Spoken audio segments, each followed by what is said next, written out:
is our second Cardinal Newman Lecture Series. And the series is named after Blessed John Henry Newman, the great 19th century English prelate who wrote movingly about his intellectual journey toward Roman Catholicism in his spiritual autobiography called, in the Latin, Apologia Pro Vita Sua. That was in 1864. Newman's work, his life really, modeled for later generations of Catholics and for converts to Catholicism, a mapping out of a way to understand the datum of contemporary religious faith in light of Catholic philosophy, theology, history, and literature.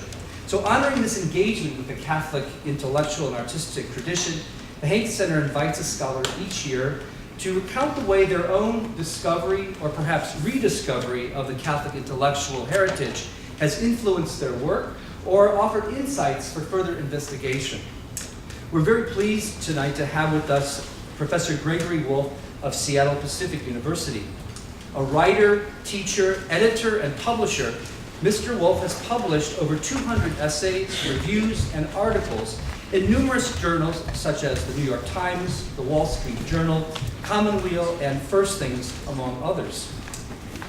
Mr. Wolfe founded Image magazine. You saw a couple of those Image magazines actually on the counter, and they were a part of this kind of series of photos.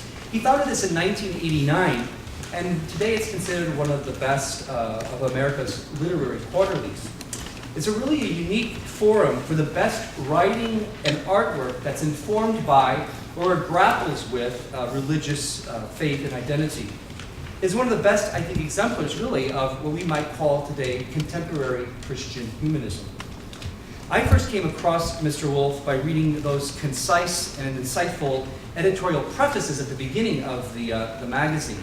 And as a matter of fact, I try to read at least a poem, a story, or an essay, but I never miss those two-page introductions because they're quite filled with provocative things to think about. And you put them together as a book, I see, Intruding Upon the Timeless, Meditations on Art, Faith, and Mystery. Mr. Wolfe has authored other books as well, including a biography of Malcolm Muggeridge with Erdman's Press, a book on the art of William Schickel with Notre Dame Press, and is at work on a book entitled The Company of Good Letters, How Erasmus and His Circle of Renaissance Christian Humanists Shaped the Modern World. Mr. Wolfe himself is a convert to Roman Catholicism and is a member of the international lay movement, Communion and Liberation. His talk today is entitled Shouts or Whispers, A Journey Through Catholic Letters Today. Please help me welcome to the podium Gregory Wolfe. Apparently, Father Bosco was not informed that today's lecture is being preempted by a world premiere screening of the film Noah.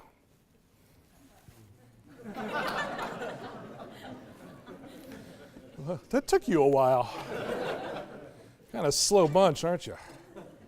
Just kidding. Oh, well, thank you very much. I'm very honored to be here today. Thank you, Father Mark, for the invitation. It's obviously a huge honor and a slightly intimidating thing to be asked to speak under the heading of Cardinal Newman. But I always think of his motto that he chose for himself, the beautiful motto, cor ad cor loquitur, heart speaks to heart. And I suppose in some ways, I've been asked today to talk a little bit about my vocation, and I suppose in some ways that's a pretty good summary of where my vocation comes from or comes to. Actually, let me just set this up here. I put a very small explosive device in here that will go off if I speak too long. It won't harm any of you. It'll just knock me out slightly. You can wake me up and then ask questions. I think that Flannery O'Connor had it right when she said that today that reason and imagination have been separated from one another, and that is an impoverishment of our intellectual tradition, and particularly of the Catholic tradition. We hear all the time about faith and reason. Those are the bread and butter, the meat and potatoes of our tradition, and they deservedly are so. But I've long wanted to lobby to add the word imagination, so that's truly a Trinitarian formula of faith, reason, and imagination. And I think Flannery O'Connor would argue that the old idea of reason was a more ample and fuller word that might well have included that. And she would have probably had a few hundred quotes from St. Thomas Aquinas to back her up on that. So I can also tell you that as a convert to Catholicism, reading John Henry Newman's The Apologia Pro Vita Sua was pretty much the last straw for me.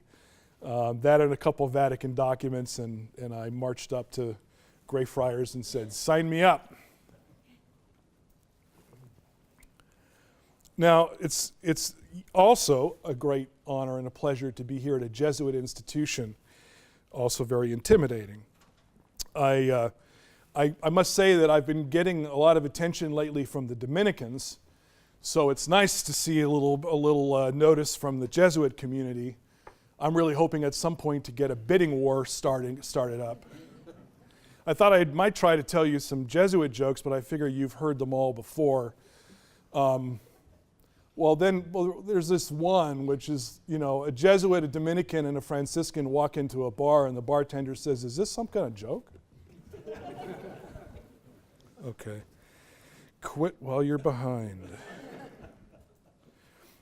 The Jesuit charism is really profoundly meaningful to me. I know this term Christian humanism sounds a little weird on the ear, particularly because we've lived for 30 or 40 years with the word humanism in our culture modified primarily by secular.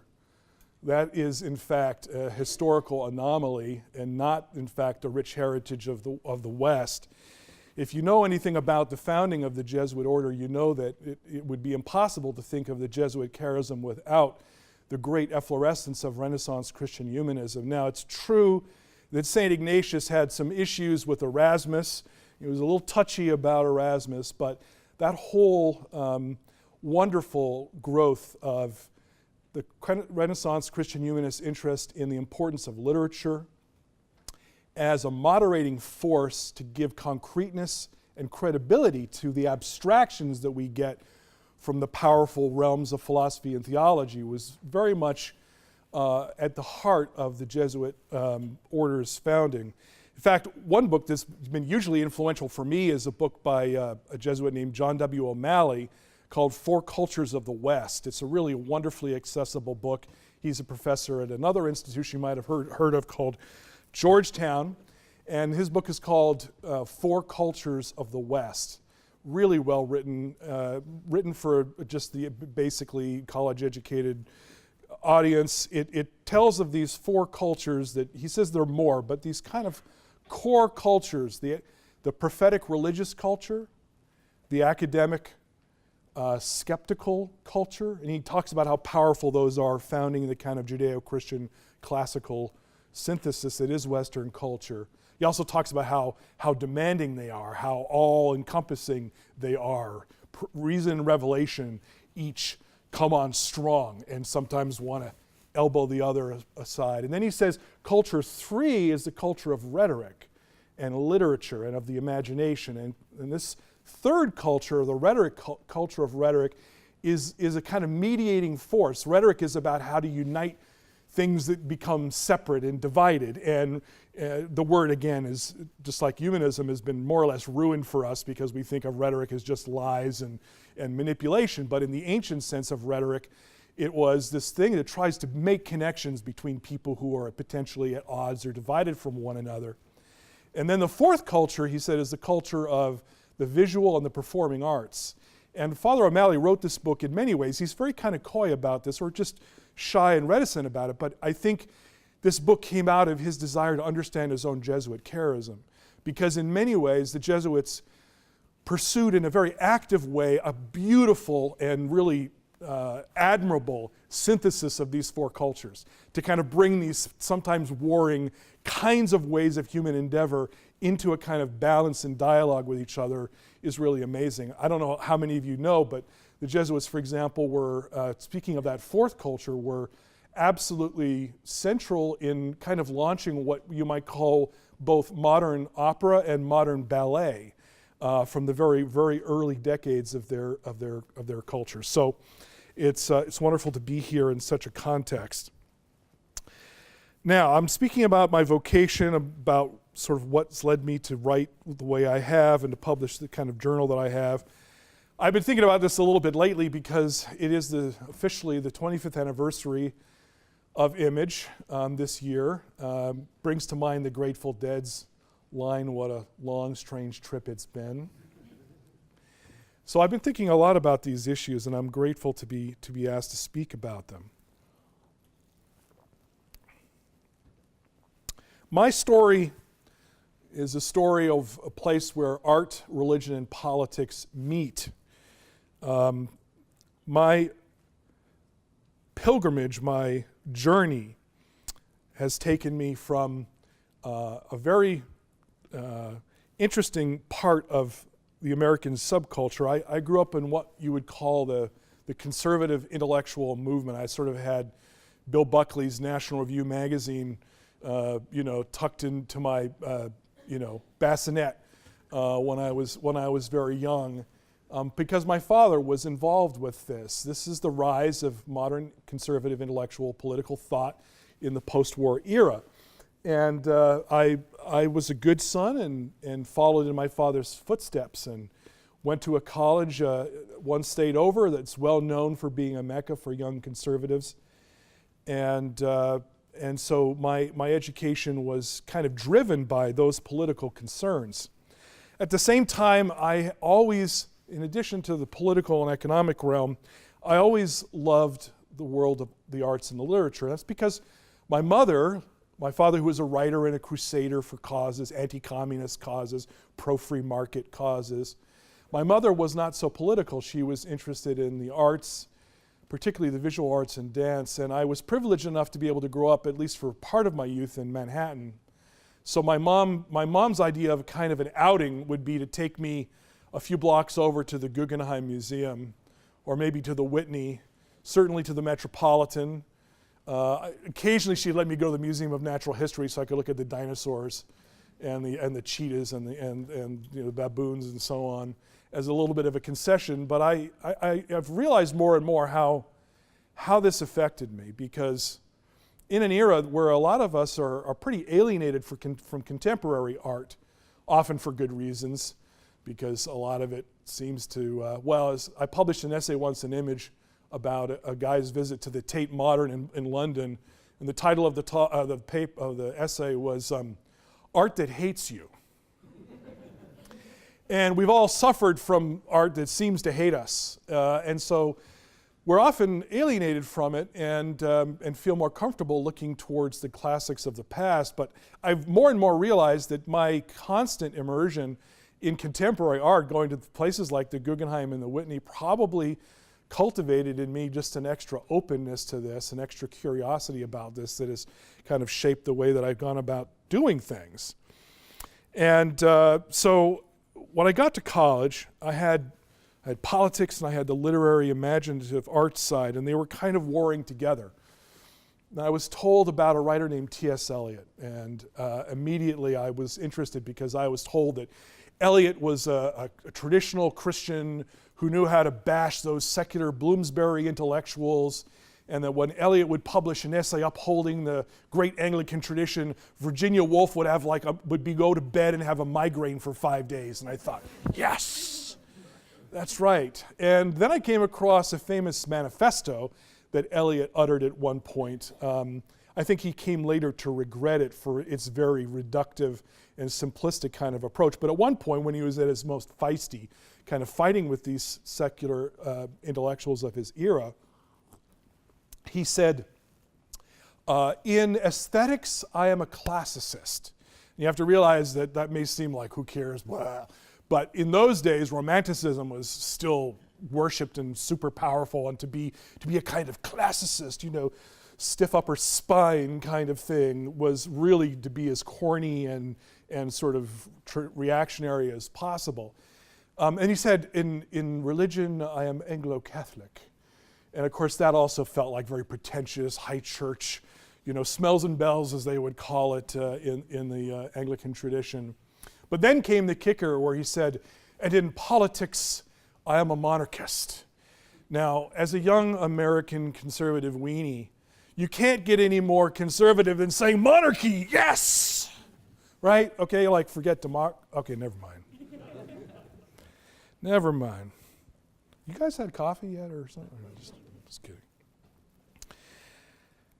So Eliot was a hero, and I admired his mind. I admired started a journal called The Criterion, and that got me curious about what it might be like to be a publisher and editor of a literary intellectual journal.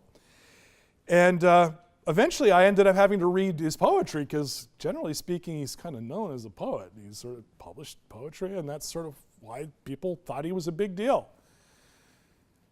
So, and this is the world that I grew up in, where very much have a hostile attitude towards the world of the present, and in particularly what people would call modernity. When they said modernity, or even better, when they said modern art, you would always imagine them saying those words as if they had capital letters, because they would say, modern art, which was everything bad.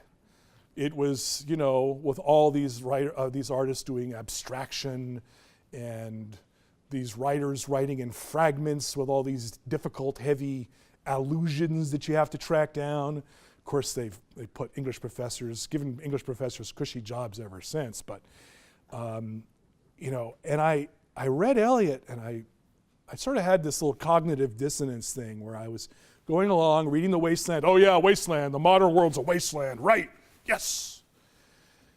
Until at one point it kind of went, wait a minute, this guy is working in modern art.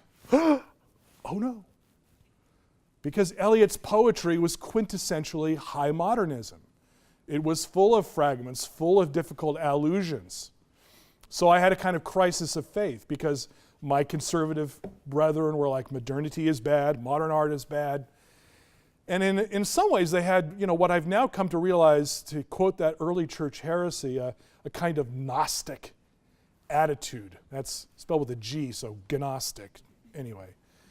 The early church heresy called Gnosticism was about the idea that this world that we lived in was like totally evil. It was created by like some sub-god, and matter, ooh, icky matter, yuck, ugh. It decays, it dies, it gets plump around the middle, really gross. And so the Gnostics were like, we're the spiritual people, we're trying to get out of this evilly created world to some realm of pure spirit. And that attitude of kind of alienation to all that is around one, was very much the kind of environment that I lived in. But when Eliot spoke to me as being a very contemporary writer, I had to ask myself, how is it possible to be somebody utterly contemporary in your style, in your art, in your vision, and deeply and profoundly traditional as an upholder of this crazy Judeo-Christian, whatever you want to call it, tradition? And I know this may be like a duh issue for many of you, and maybe never was an issue, but for me at that point in time, in that cultural context, it was my epiphany, it was my Damascus Road, because I suddenly thought, cool, oh, that's how it works. Then I realized that's indeed what's always happened in the history of the West at any rate. Western culture thrives by change.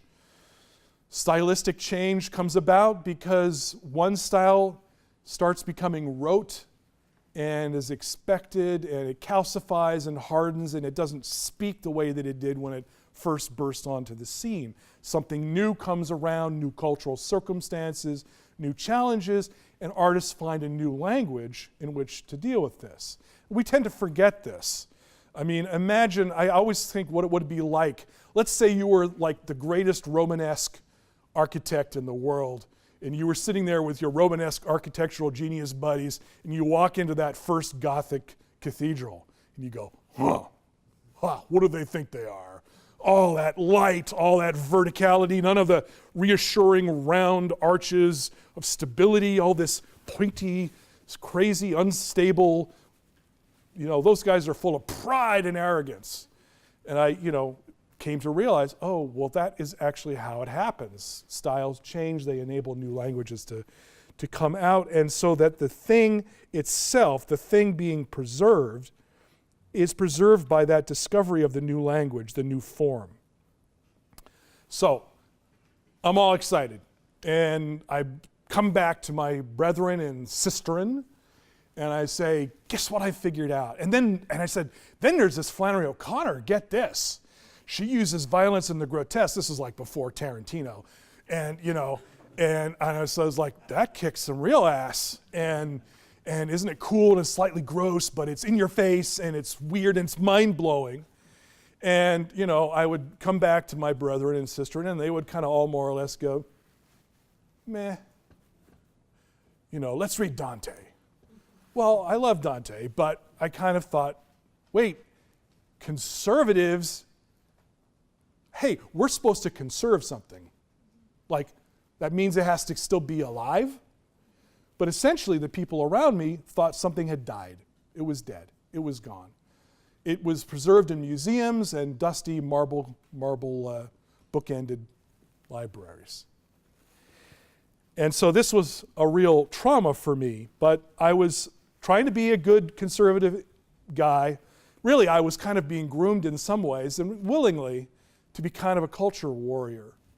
I thought, okay, I'm literary, I'm just never going to be a political scientist or an economics guy. I was literary, so I thought that I would probably write like long, devastating book reviews, I would sort of write some book, review of some book by Philip Roth or Jonathan Franzen or something, and I would send them to bed with a migraine for 5 days. Yeah.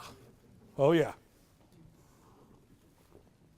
So all these things were coming together, and my first job out of college was, in fact, believe it or not, to work for William F. Buckley Jr. at National Review magazine, the classic journal of conservative thought. And this was in 1980, so imagine it. The summer and the fall of 1980, the years leading up to the election of Ronald Reagan. I mean, we were euphoric. I mean, this was the revolution. The revolution was being televised, and we were at the heart of it. I mean, Reagan was like willing to break all kinds of FCC rules and basically do advertisements for National Review on any stump he was at. So we were like feeling godlike. Except that I wasn't.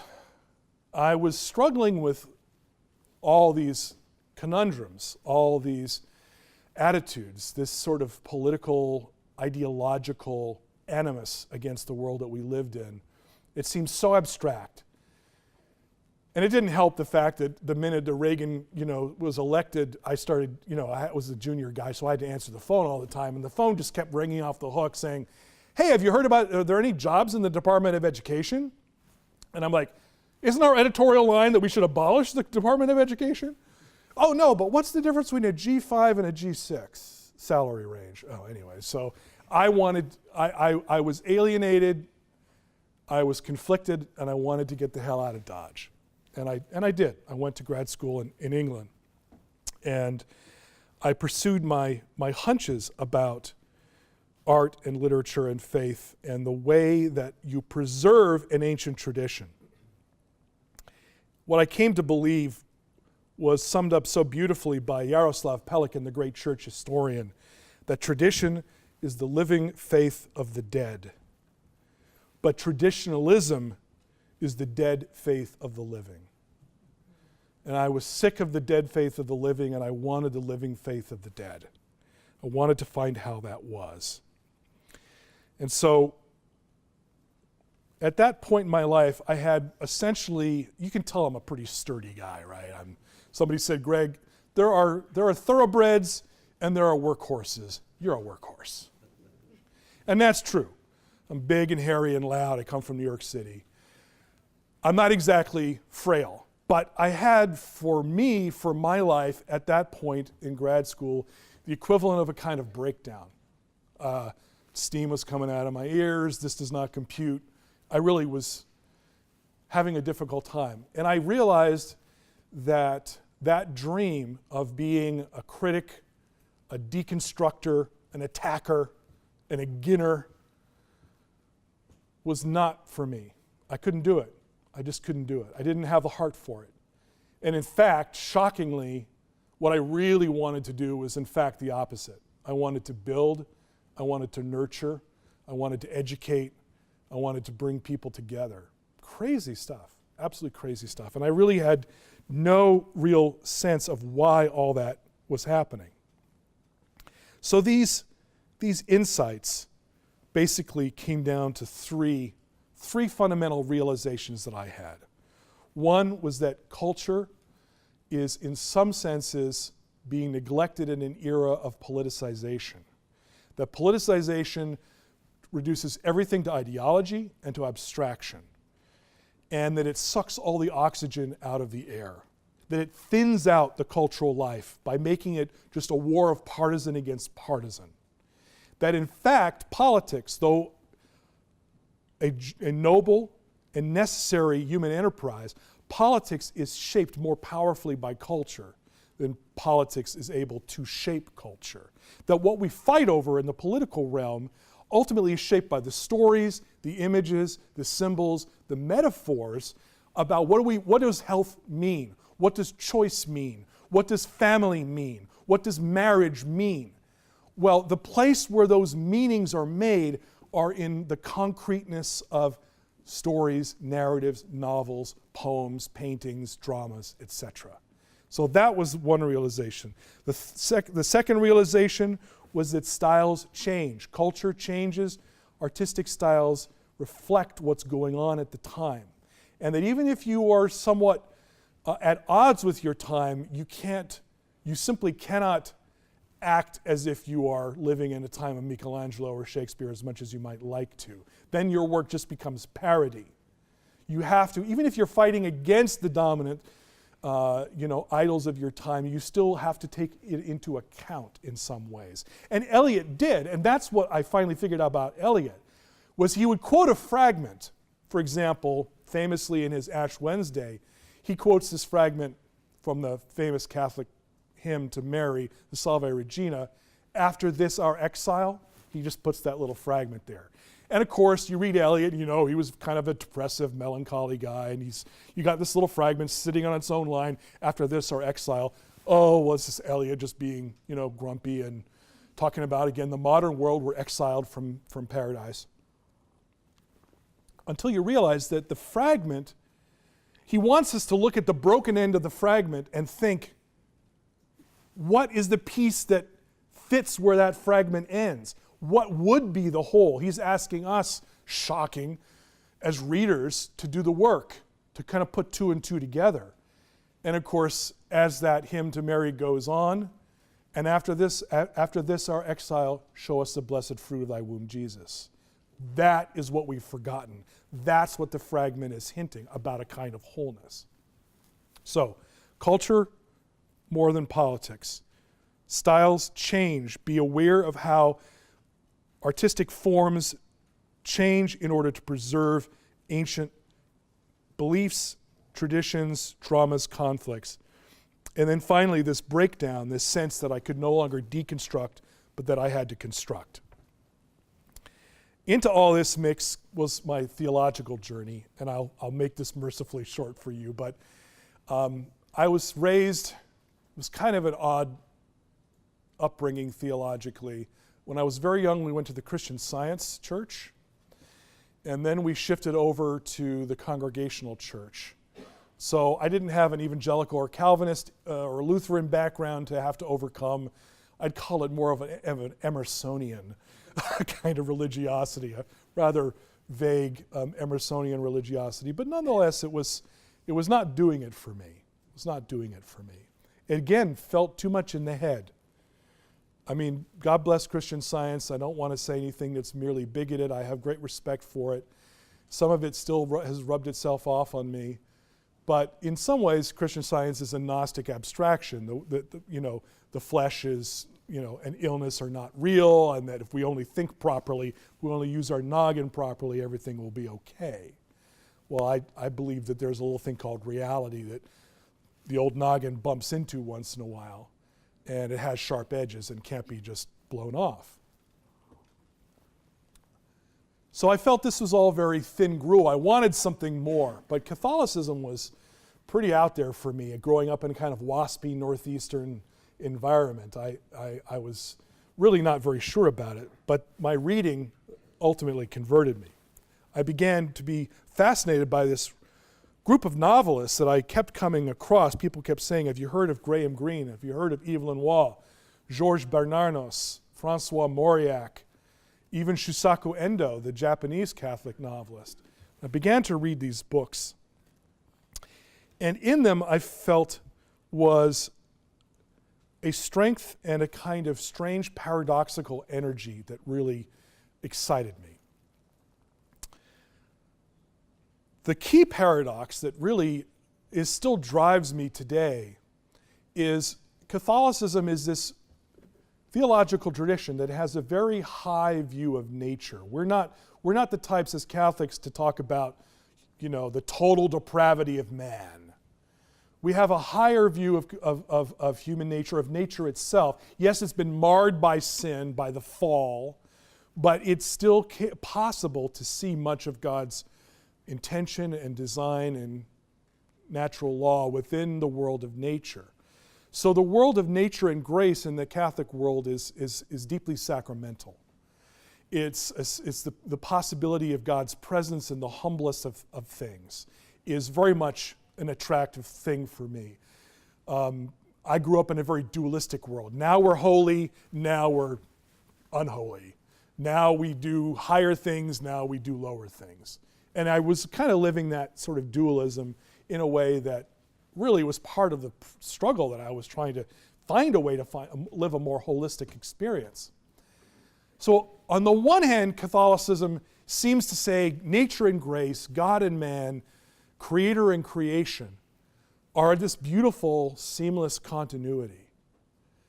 On the other hand, a lot of what the Catholic Church seems to say would be, you could categorize using the biblical phrase, the sign of contradiction.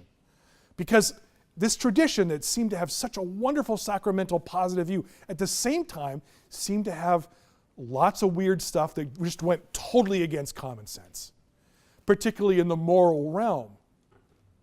Catholic ideas about marriage, about divorce, about human life, about death, things that seem to go against what seems to be a vision of human flourishing. And I was really, struggling to see how a tradition that seemed to say grace and nature were so continuous, so interpenetrating, and then to say things that seemed to go so against common sense, normal human attitudes. But the paradox hooked me. The paradox hooked me. And I really came across this in a special way when I would read something like Evelyn Waugh, the great novelist. He's most famous for Brideshead Revisited. Some of his best books are actually much more wickedly satirical than that. But this was his big romantic story made into a couple different televised versions, televised version and then a film version.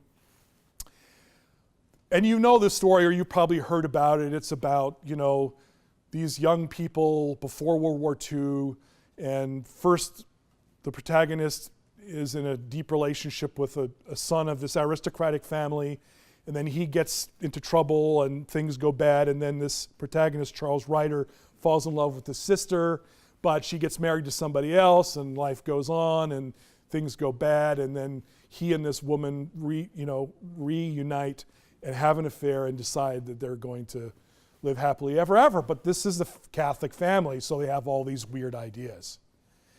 And it's not a spoiler to say that Catholicism plays this role as sign of contradiction in Brideshead Revisited, where something that seems natural and healthy, love, passion, these two people, they're right for each other, gets thwarted, it gets stopped by church teaching as this woman eventually returns to her faith and says, I can't marry you. I'm already married. I can't do it. My tutor at Oxford, by the way, was outraged by this. He thought, this demonstrating how inhuman Catholicism is. Something so good, so right, could be thwarted by this abstraction of Catholic doctrine. But in the novel, it's not abstract at all. Because in the novel, the whole novel is about what Augustine would call the ordering of our loves, and how difficult it is to order our loves and find that our love is appropriately looking for what it needs to find. And this protagonist, Charles Ryder, is very aesthetic. He's an artist. He's always looking in beauty, but he's looking for beauty without soul. And this is his Achilles heel. Anyway, so this novel comes out, and of course, Evelyn Waugh gets mail about it. Not all of it is fan mail. In fact, Waugh wrote famously in Time magazine, one of the famous letters that he got after writing Brideshead Revisited is, "Sir, I believe you intend to depict the Catholic Church in a positive light in this novel. However, it seems more like the kiss of death to me." And I think he would have loved that, because that very misconception, that very missing of the point, artists are really cruel people because they kind of tempt us to miss the point. Part of their genius is to say, what are our judgments? What are our snap judgments? And then tempt us to make a snap judgment and then try to undermine that and show us something deeper and more beautiful underneath that snap judgment that finally gets us to change our judgment.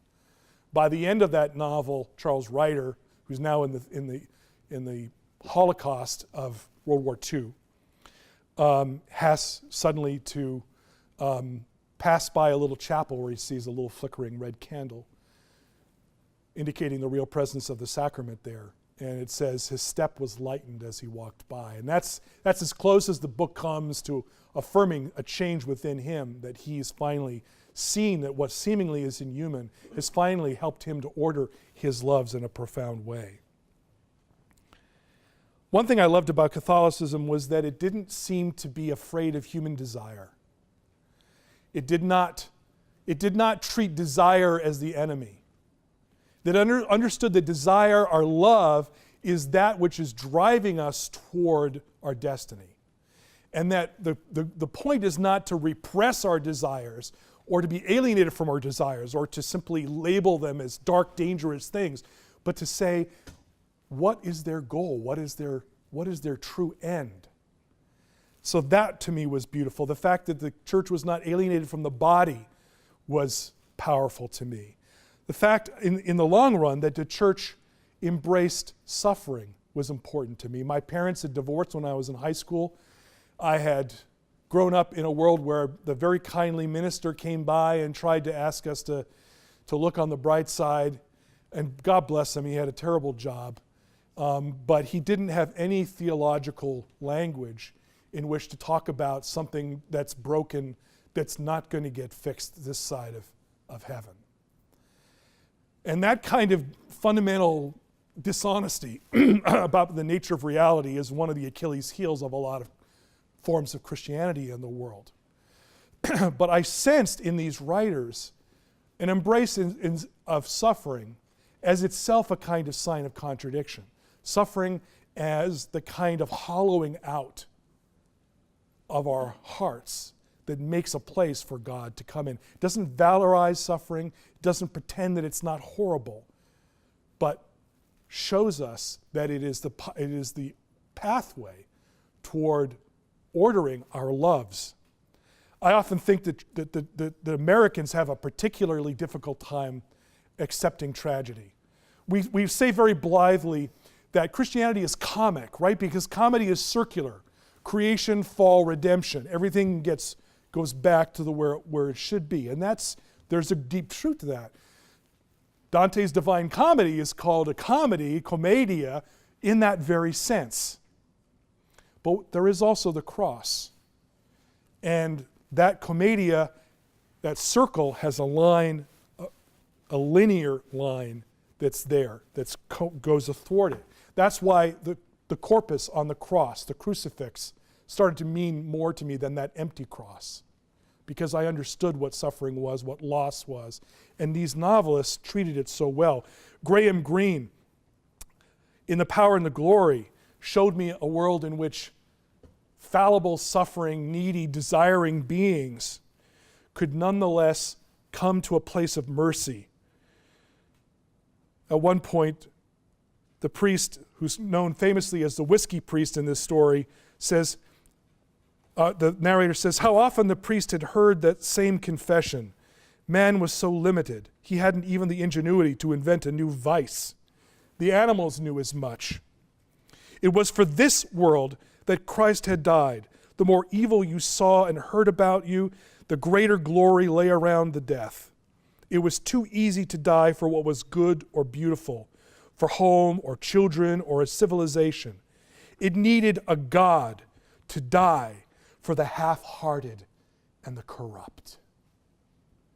That capacity to look evil in the face, sinfulness in the face, neediness in the face, and not flinch, and not immediately separate things into little boxes of holiness and unholiness, was powerful to me. At one point, the priest is in a prison, and he's in here in the most degraded circumstances. It's disgusting. The smell of feces is in the air.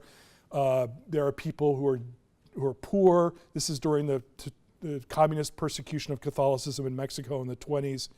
And there's a couple making love in the corner, and there's this pious woman who's going, gross. Can you make them stop? And this priest is sitting there, and she's saying, this is so ugly, this is so ugly. And he says, no. He says, there's beauty here, such a lot of beauty. Saints talk about the beauty of suffering. Well, we are not saints, you and I. Suffering to us is just ugly, stench and crowding and pain. That is beautiful in that corner, to them. It needs a lot of learning to see things with the saint's eye. A saint gets a subtle taste for beauty and can look down on poor ignorant palates like theirs. But we can't afford to. I know from experience how much beauty Satan carried down with him when he fell. Nobody ever said the fallen angels were the ugly ones. So for me, there was here a sacramental faith, a faith that was willing to be a sign of contradiction in defense of a deeper understanding of how to order our loves, and a faith that embraced the tragic sense without flinching and saw mercy and beauty even in our brokenness. So that was that. Now, last section. Thanks for being patient. It's getting a little warm in here. So, it all comes together when I tried to start this journal 25 years ago. I'm trying to imagine this new life that I have. I've been received into the church. I can walk around, can't I? Can you follow me? Okay, I'm suddenly in a walking mood. Maybe it'll help all of our drooping eyelids. So I think to myself, someone needs to carry this torch now. Someone needs to say, if Flannery O'Connor and Greene and Evelyn Waugh and all those guys who I admired, and I discovered others, by the way. I discovered the painter Georges Rouault. I discovered Stravinsky returned to his Christian faith and composed powerful works. I found that modernity and faith were not incompatible. I thought, this is 1989. I thought, who's going to do this now? And honestly, aside from Walker Percy, who was probably the most famous Catholic writer of the time, but he would be dead within a year, sadly, although I got to meet him at his Jefferson lecture, which was totally cool. This is an amazing guy. I told myself I was not going to go up and say, Dr. Percy, I'm your biggest fan, right? But he walked up the aisle and my body was just like, and I shook his hand and he looked at me and he talked to me for 5 minutes as if I was his oldest friend. We just had a great reunion. It was wonderful. I knew Walker Percy was there, but then I had this question of how to do what was going on in a time when I wasn't even sure if anyone was still doing it. Certainly the world that I had been immersed in said it wasn't possible. But a couple things happened. I went to a bookstore in Virginia. I found 2 volumes of a book by Paul Mariani, a poet who now teaches at Boston College, and a book by Andrew Hudgens, who teaches at Ohio State. His book was called Saints and Sinners. I forget which Mariani it was, maybe Crossing Casitas. Both of them were deeply honest about their struggles with faith that was part of their poetry and their struggle with doubt. And I thought, well, if I can find 2 books in a bookstore at one time by 2 relatively obscure writers, maybe this is possible. I thought, well, maybe we'll end up at least putting out 3 or 4 issues. We'll make a footnote in some cultural history of the time. You know, this little journal valiantly tried to say it was still possible that art and faith could coexist in contemporary art. Haha, you know, RIP 1992. Well, we're about to send our 25th anniversary issue to the printer. And sometimes, you know, sometimes when you seek, you find. And I think one of the things that we've realized, as much as we'd like to say that we helped to bring a lot of change about within the church, within the culture, to say that that old myth was no longer true, I realize now that we were just kind of a bubble on a larger wave. I think in some ways the kind of high water mark of aggressive secularism was sort of the 70s and 80s. And when 1989, the Berlin Wall came down, everyone agreed that Karl Marx had a bad day that day. And Karl Marx, of course, is one of the great authors of the modern master narrative that challenged the Judeo-Christian master narrative. But you know what? Just as Karl Marx had a bad day, Sigmund Freud's been having some troubles too, particularly in his dismissal of religion as just escapism. And that kind of move into deeper into postmodernism and post-whateverism has opened doorways. And there is now no longer the automatic scorn in the New York Times about a novel that embraces a struggle with faith in some way. So we looked and we found. Now, I'm almost out of time, but what I would say is the big discovery that I had to make was that the creative work that was being produced while I was producing this journal wasn't going to look the same as the very generation of writers and artists who converted me and gave me my vocation. And you might say that's a hard lesson to learn, because you fall hard. When you fall hard. And when you fall hard, you think that's the way. So, but then I caught myself and I thought, you know, if it's only the way Flannery O'Connor and Graham Greene did it, that's the same locking into a single cultural stylistic language. That's imprisoning what's good into a particular time period and forgetting that it's not 1935 or 45 or 55 or 65 right now. What's changed? Well, you know, those writers wrote in the high modern period. They were in a period when those master narratives, secular master narratives, were really clashing publicly, boldly for the first time. That sort of thing emerged in the early 20th century. And they, as Christian writers, in some ways felt the need to fight back. And they were influenced by the artistic style of their time. Modernism used big gestures, right?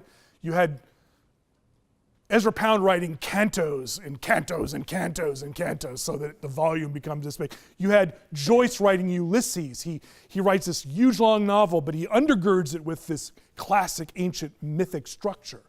Now, modernists love that. And they love that bold gesture. And of course, when Flannery O'Connor famously said of her time, of her religiously illiterate time, she said of her own writing, for the hard of hearing you have to shout, and for the nearly blind you have to draw large and startling figures. She was both, in a sense, being a Christian fighting secularism, but at the same time she was very much a modernist writer. Well, what has changed in the generations since then? Well, a lot. A lot has changed. For example, we've had a much greater suspicion of authority than they did in those days. You might reject the church back in those days, but you would respect it. And authority in general was not so suspect as it is now. We have many reasons to suspect authority, but not least of which is the fact that an authority has done some awful things. We've lost connection to the ancient traditions. We've lost continuity. We've walked away from the world that O'Connor and Waugh knew. We are very much interested in individual pathways. We are spiritual but not religious.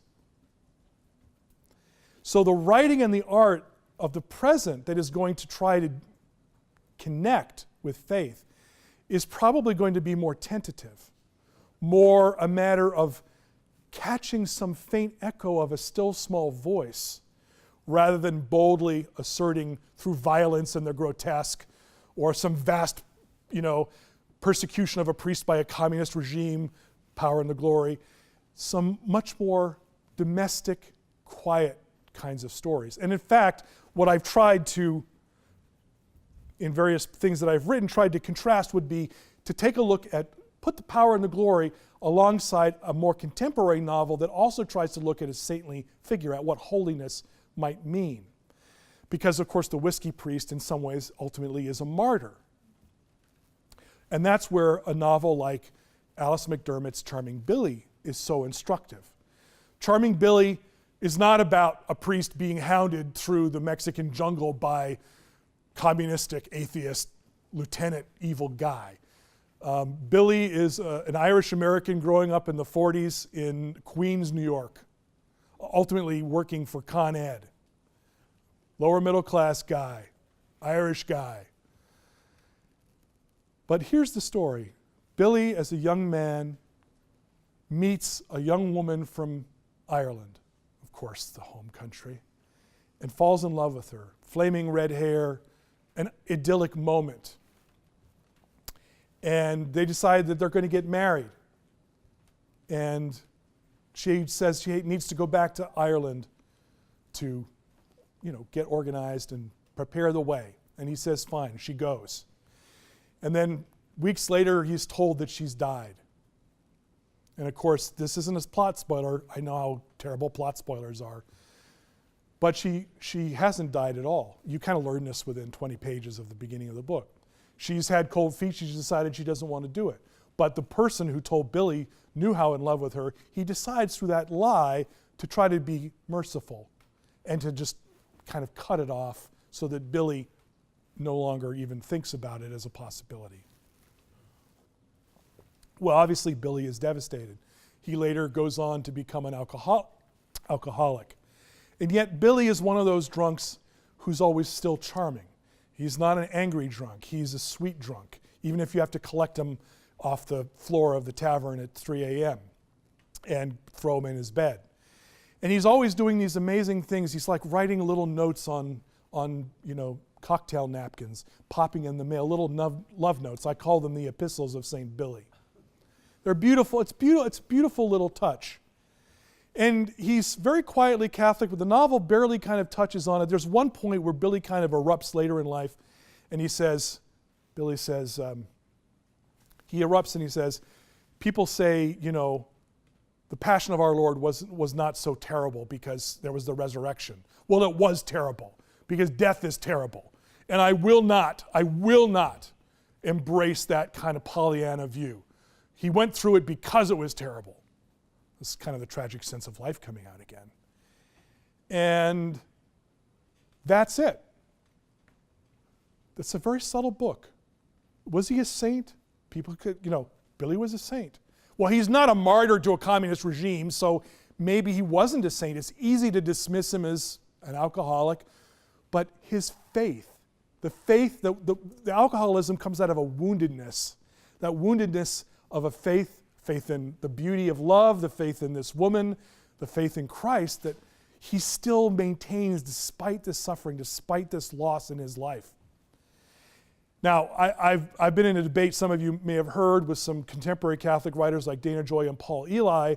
Paul Elie in particular has dismissed this book as not being a very deeply Christian or Catholic novel because it's looking back to the past, which normally I would say, you've heard me already make that argument, right? Let's not look back to the past, let's look to the present.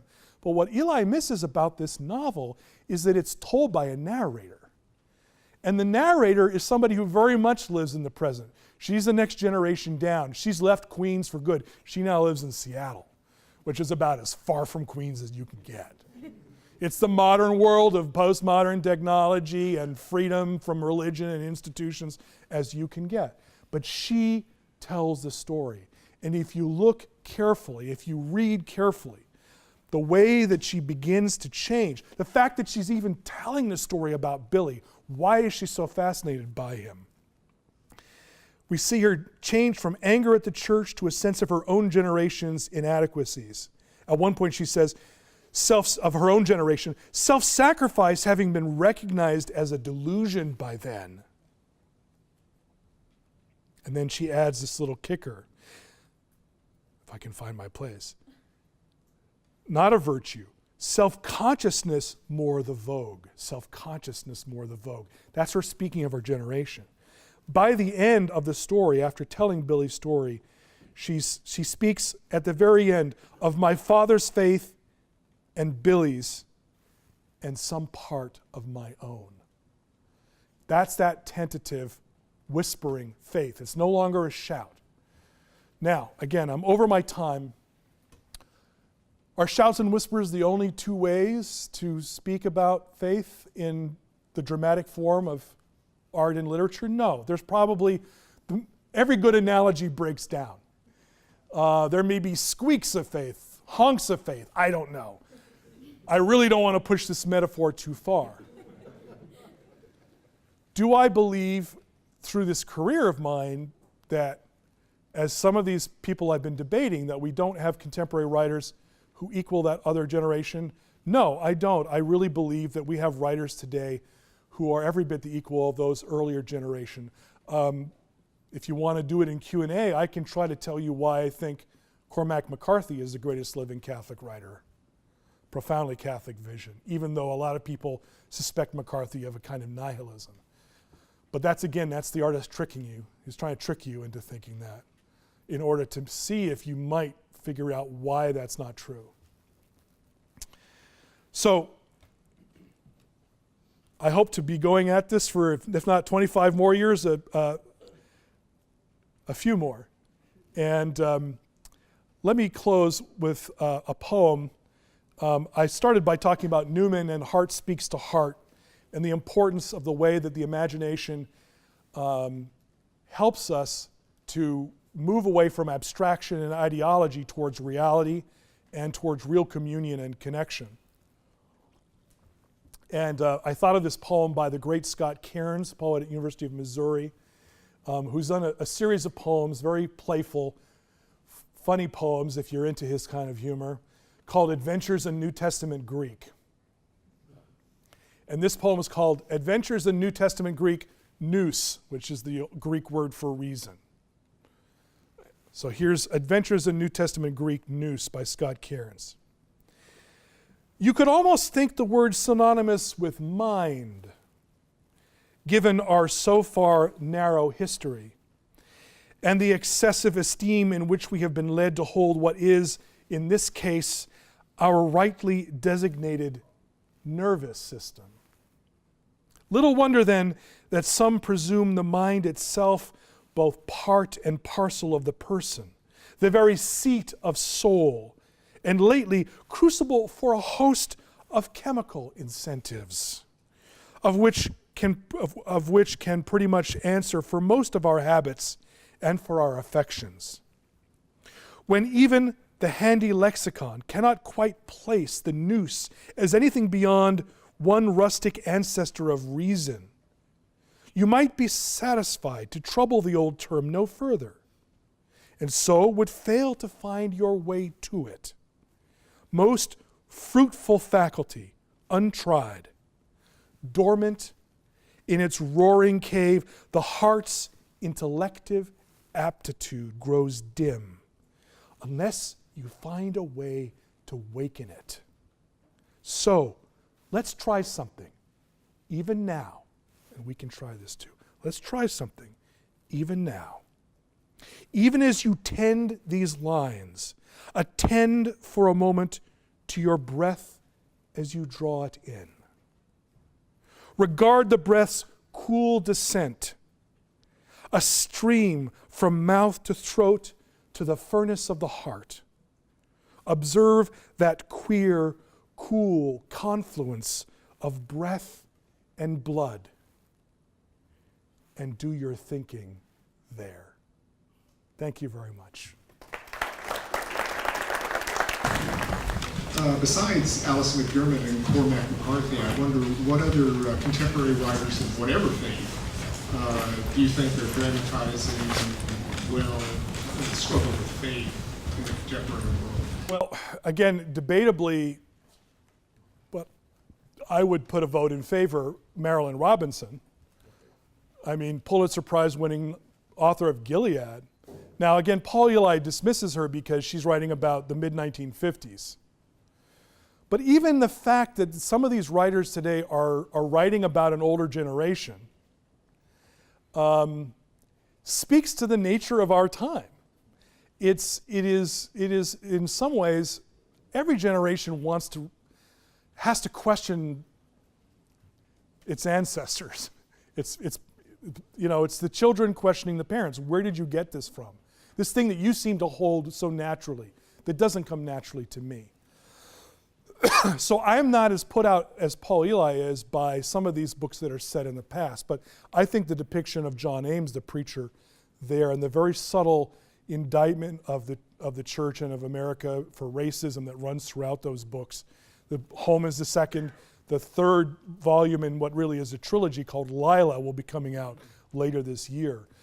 She's Calvinist. She is every bit as brilliant a Calvinist as O'Connor was a Thomist. But there are many other writers that are out there. I mean, I've put lists out. I think Oscar Huelos's Mr. Ives' Christmas is another book about a saint.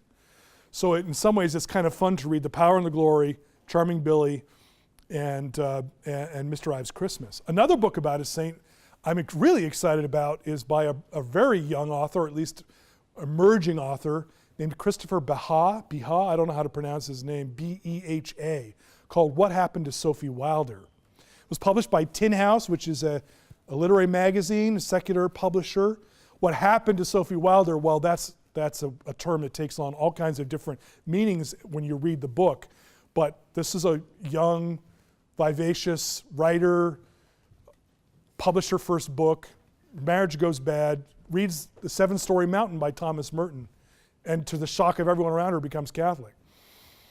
And this book has been praised as having one of the most powerfully convincing conversion scenes, and that's one of the hardest things to depict. And how to get inside a conversion experience, devilishly difficult. But Mary Karr is a poet, Franz Wright.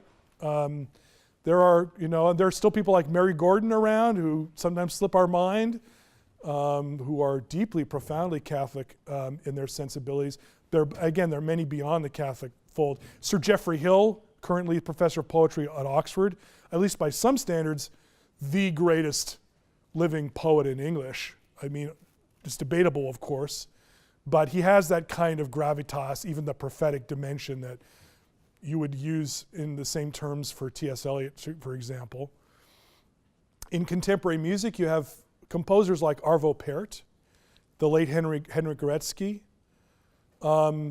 people who are going back to medieval chant and Renaissance polyphony, but blending it with minimalism in ways that are seeking mystery in the sacred. Their albums are flying off the shelves. Annie Dillard, I mean, the list is long. It's part of the debate, I think, is, as I said earlier, I think, and it's natural, and it's really probably wise. Every generation's set of writers, we hold on a kind of probationary status. They're close to us. It's very hard to know, will that writer enter the canon or not? With McCarthy and Robinson, I'm thinking, yeah, probably, pretty much. Pärt in music, Hill in poetry. But then there are these others. Are they flash in the pan? That's where we can have real aesthetic differences. But when Dana Gioia put a listing of all the great writers in the mid-20th century, I think he was scraping the bottom of the barrel to put Jack Kerouac and Ernest Hemingway under the list of Catholic writers. I thought my list kicked his butt, my list of contemporary writers for sheer depth of engagement with faith. But so a quick follow-up, where do we find your list? Well, it's I've responded to Dana's First Things piece on First Things. We actually put together, all these debates have been happening like half a dozen different websites. So actually at Image's blog a week or so ago, we put just one post was just all the links. Paul Eli's New York Times piece, my Wall Street Journal response, Dana's First Things piece, my online First Things response. And Paula and I have been sort of duking it out a little bit since then. So it's on the images website. It is. If anyone wants to, gwolf@spu.edu. Friend me on Facebook, by the way. I love you. I'd be happy to get you that information. But it's so odd these days when you're doing this over blogs that you're kind of chasing these links across the internet. I have a question. You mainly spoke about English and British literature, and you mentioned Shosako Endo, of course. And one of the things that has come up, just in my own studies, really with my grad students, is Catholicism, or at least this Catholic discourse aesthetic, as a global, what you use the term maybe transnational, that's a little bit more sexy now, globalization theory comes up. And so are you familiar with somebody in Africa or in the Caribbean or South America that you would hold up as a kind of another person who is dealing with those same kinds of postmodern yet deeply rich Catholic tradition? From Nigeria, a writer named Akpan, A-K-P-A-N, who happens to be a Jesuit. Who knew? He wrote a book of short stories called Say You're One of Them. Oprah picked it. I mean, again, mainstream publisher, heartbreaking book. It's stories kind of scattered from the whole African subcontinent, and a lot of the stories are deeply painful, but again, a deeply Catholic sensibility, as you might imagine, and his own issues that are not the same as Western issues.